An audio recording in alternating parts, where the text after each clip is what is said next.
Welcome to Stony Creek, located in wild and wonderful southern West Virginia, here in the heart of Appalachia, nestled between the Allegheny and the Blue Ridge Mountains.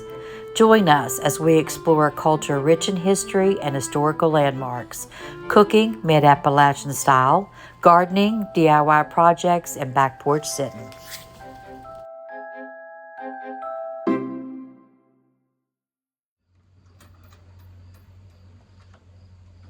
Okay, let's read Chapter 4 of Mary Jane's War. The title of the chapter is called Ralph Smith. Henry Sr.'s wife, Elizabeth, had been in failing health for the past few months, and she passed away on Wednesday, December 30th, 1840, at the age of 80. They say she just wore out, but considering the hard life she lived, she should have worn out 30 years before. God will reward her, Henry Sr. said, as if his passing would be next. Henry Sr. was able to get permission to have her funeral in the stone church at the Salt, and then bring her back to Lilydale for the burial. The church was Episcopalian, but they had given the Presbyterians and the Methodists permission to use it for occasions in the fall and winter months. For the Arnotts, it was a privilege to be able to use such a fine church house. Mary Jane was 15 and proud of her family as she greeted all of her aunts and uncles at the wake. Her grandfather's mind seemed to be in another time. She had worked hard preparing food for the crowd. William, her oldest brother, was 23 years of age and had just gotten married. He took on the responsibility of notifying the neighbors and making the burial arrangements. Mary Jane had also bought a lined notebook at Shanklin's store to her grandfather, so her grandfather could see the first F, those that signed in. See the list of, that's a misprint, I'm sorry. Her grandfather could see the list of those that signed in. In his state of mind, he may not remember. The guest list read, Mr. and Mrs. Frederick Baker and son Andrew, Mr. and Mrs. Francis Ellison and sons Joseph A.H. Ellison and J. Matthew Alexander Ellison, John, Joseph, and Sally Baker, Mr. and Mrs. Jacob Piles, Mr. and Mrs. Fisher, Mr. and Mrs. William A. Smith, Charles Jackson, Sarah Fisher, Henry Piles, Mr. and Mrs. William Weichel and son Samuel, Mr. Augustus McNear, Mr. and Mrs. Canterbury, Mr. and Mrs. John Shrum, Sulphur Springs. Note, Mr. Shrum, butcher at the hotel, brought a nice spring lamb all ready for carving and a jar of honey mint. Mr. and Mrs. James Ellison, Ellison Ridge, Mr. B. Selden, Ralph C. Smith, Mr. and Mrs. Fullen, Mr. and Mrs. Samuel Baer, Mr. and Mrs. Beckner. Family in attendance was Aunt Martha and her husband Uncle Charles, Neil, Uncle William T., and Aunt Mary, Aunt Nancy Raines, Aunt Sarah and Uncle Joseph Baker, Aunt Almadea and Uncle Levi Canterbury, too many first cousins to keep track of. Mary Jane's immediate family of brothers and sisters, Rebecca and her husband Jefferson Mann, William and his wife Adeline Dunbar, Elizabeth, age 22, Nancy, age 21, Joshua Franklin, age 20, Henry Watts, age 18, Zachariah Phillips, age 16, Addison Washington, age 12, Sarah Truesdale, age 13, her stepmother Elizabeth, Luciana Arnott, age 6, Caroline, age 4, and baby Jessie R., age 1. Note, Aunts Elizabeth Wood and Deborah Neal, both in their upper 50s, had been sick this winter and were not fit for a long buggy ride in freezing weather. The hotel manager sent a large holly wreath to the church. Mary Jane just turned 16 and was so good looking with her blue eyes and sandy blonde hair. She was a little on the petite side, but tough as nails. She could cook a meal from scratch, harness and work a team of horses, load and fire a musket, sew her own clothes, put in a day's work in the fields, read a newspaper, as well as help her stepmother raise the children. She was also shy due to the lack of social graces. Oh, how she missed her mother. She talked slow and didn't have much self-esteem in public. She had grown to 5'4" and was beginning to feel out, but not as much as the other girls her age.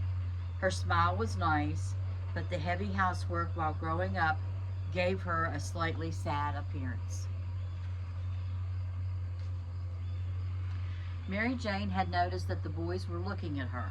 She wondered why, because her brothers paid no attention to her. One evening at a pie supper, she saw this boy no attention to her.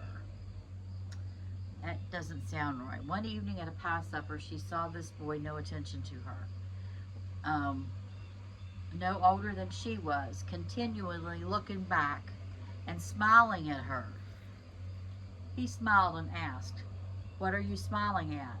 He became embarrassed and slipped away without answering. A couple weeks later at church, this boy sidled up to her and said softly, "I was smiling at you because I like you." Mary Jane's world changed again. He said his name was Ralph Smith and that he lived down on Back Creek toward Indian Creek. She went home that day as happy as she had been in a long time. She and Ralph would look for each other at every event. Ralph shyly got up the courage to ask Mr. Henry Arnott Jr. if he could come calling on Mary Jane this Saturday evening. Henry Jr. reluctantly approved, but he assigned a son to keep an eye on them every time they visited. Soon they wanted to know everything about each other. Ralph had a good sense of humor with a little mischief. He loved to play tricks on her brothers, but they never told her father because they knew that Mary Jane liked him so much. They liked him because he had the reputation of being a fine, long shooter, and he would give the boys tips on hunting. He showed them how to use buffalo sticks to steady the musket for long shots. He would take 2 straight sticks about 3 feet long, and in a sitting position he would hold the sticks in an X so he could rest the musket on them for more steady shot. The sticks could be held from a kneeling or prone position. Mary Jane asked, "How did you become such a good shot?" He said that he was hunting with his dog when he was 13 years old, and we treed a bear. I shot the bear, but only wounded him, and at that instant the limb snapped and the bear fell on me, knocking my breath out. When I recovered, there was the bear sitting on me, fighting with the dog. Something bit me on the ass, and I came out from under the pile. On the way home, I said to myself, I better become a better shot, or I'll get hurt around wild animals. From that day on, I went to work on becoming a better shot. His reputation spread as he could hit a target 300 to 400 yards away. Ralph lived at home with his parents, Henry and Nancy Smith, who had a large farm down on Back Creek. The Smiths came from the Valley of Virginia and had settled on Indian Creek about the same time that Henry Arnott Sr. had arrived. Over time, they had acquired about 1,100 acres. This was as much as Ralph and his brothers could work. They lived about 3 miles by road from Mary Jane, or about 1.5 miles through the fields. Ralph would just walk over to Mary Jane's house every Saturday evening, or more often if Mr. Henry would allow. However, he began to wonder if he was always welcome, as Mr. Henry has turned a mean young bull loose in the field that Ralph crossed when he went to see Mary Jane. Ralph never knew if it was intentional or not, but it would take more than a bull to stop him from going to see her. The field with the bull was about 200 yards if Ralph would cross, and about 600 yards if he went around the field. Ralph could easily judge distance as he was always practicing with his musket. About halfway across the field where Ralph would normally pass was a big stump, and on the right side of the field was a small stream. The grass was always greener there, so there's where the bull would most of the time be. Ralph's choice was to either run across the field or walk all the way around it. After working all day on the farm, Ralph wasn't looking for any more walking, so he worked out a plan.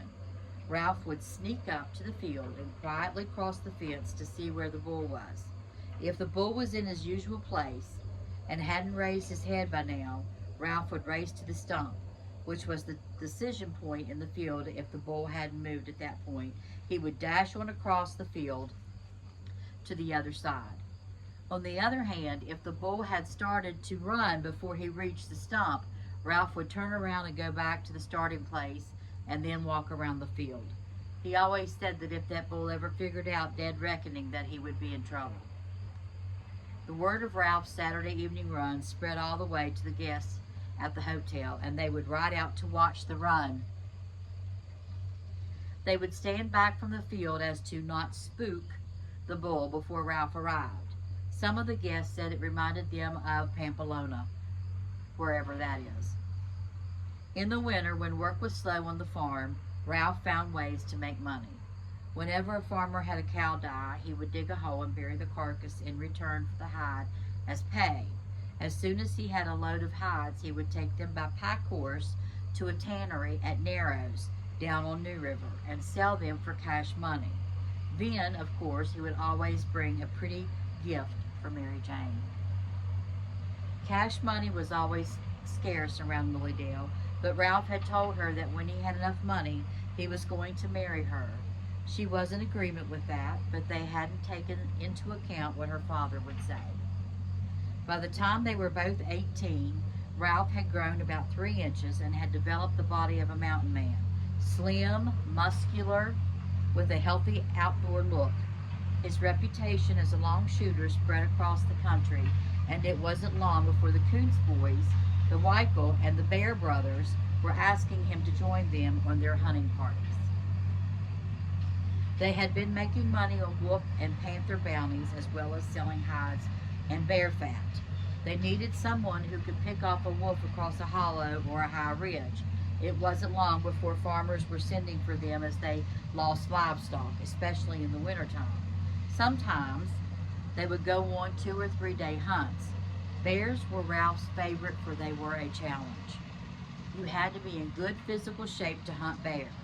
There was the running, the fight, and the carrying the bear out of the brush. One of the Bear boys, B-A-R-E, had a blue tick bitch that was the best bear dog you'd ever seen. She would work with hand signals alone.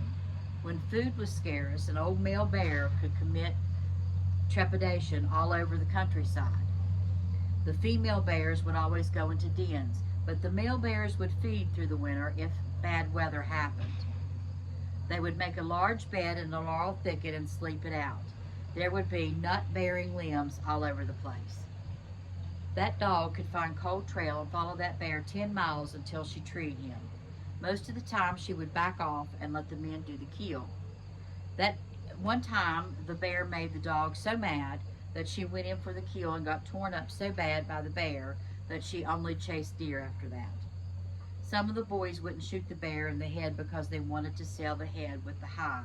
They would try to shoot it in the heart, but often missed because the heart is deeper and further back in the chest than other animals. So they would have Ralph to do the kill. Since the most weigh over 200 pounds, they would only take the hide and fat and call the closest neighbor to come and get the meat. If the winter was cold enough, they could have bear stew until spring. Sometimes Ralph wouldn't get home until 5 o'clock in the morning. At 6 o'clock, Ralph's father would open his door and say, "Get up. You'll never make a George Washington laying there fighting under the covers." And that's the end of chapter 4. Stay tuned.